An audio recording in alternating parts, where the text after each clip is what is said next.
had always been fascinated by abandoned places, especially old hospitals. There was something eerie yet captivating about walking through the empty halls where life and death once intertwined. So when I heard about the abandoned St. Mary's Hospital on the outskirts of town, I knew I had to explore it. It was a cold, foggy evening when I arrived at the hospital. The building loomed in the distance, its once white walls now gray and crumbling. Broken windows stared back at me like vacant eyes, and the overgrown weeds seemed to beckon me closer. With my flashlight in hand, I took a deep breath and stepped inside. The air was thick with dust and the scent of decay. Every step I took echoed through the empty corridors, amplifying the sense of isolation. I wandered through the halls, peering into rooms that had long been forgotten. Old medical equipment lay scattered about, and the walls were covered in peeling paint and graffiti. As I ventured deeper into the hospital, I felt a chill run down my spine. The temperature seemed to drop, and an unsettling silence filled the air. I reached what must have been the old operating room. Rusty surgical tools were still laid out on a table, and the operating light hung overhead, frozen in time.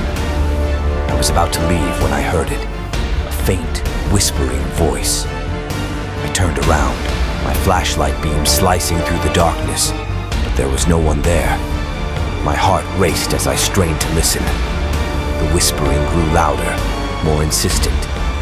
It seemed to be coming from down the hall. Curiosity and fear battled within me, but curiosity won. I followed the sound, my footsteps barely making a sound on the cold, tiled floor. The whispering led me to a door at the end of the corridor. It was slightly ajar, and a flickering light shone through the gap. I pushed the door open and stepped inside. The room was empty, save for an old hospital bed in the center.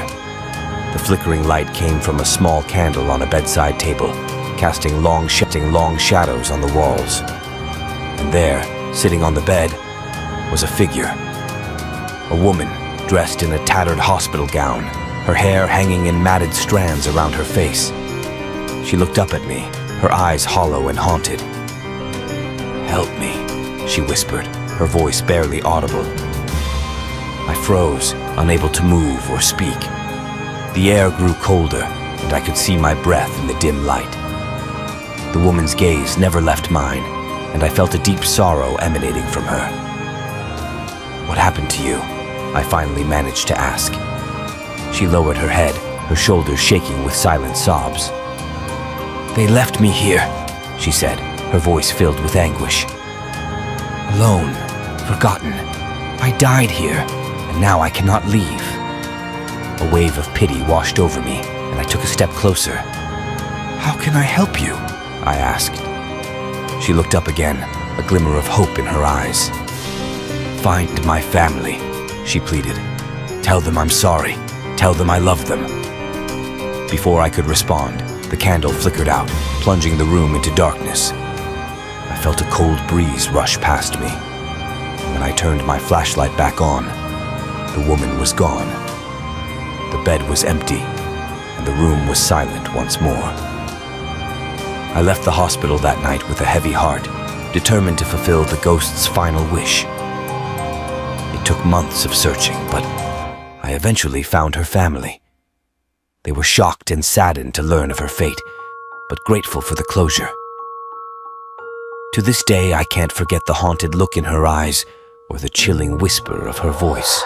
The abandoned hospital still stands, a monument to the forgotten souls trapped within its walls.